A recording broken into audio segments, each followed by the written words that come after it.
இந்த கோவில் கர்நாடக மாநிலத்தில் முருதேஸ்வர் என்ற இடத்தில் அமைந்துள்ளது.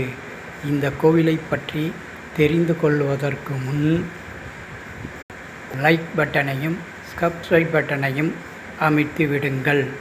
இந்த கோவில் 3 புறமும் கடலால் சூழப்பட்டது. இங்கு உள்ள லிங்கம் மண் இருக்கிறது. இந்த கோவிலில் உள்ள கோபுரத்தில் ஒவ்வொரு அடுக்கிலும் ஒவ்வொரு கடைகள், விதவிதமான கடைகள் வைக்கப்பட்டுள்ளன. ஆகவே இதனை பார்க்க பெரும்பாலானோர் வருகின்றனர். அதனால் இதை சிறு குழந்தைகள் முதல் பெரியவர்கள் வரை கண்டுகளிக்க சிறந்த இடமாகும்.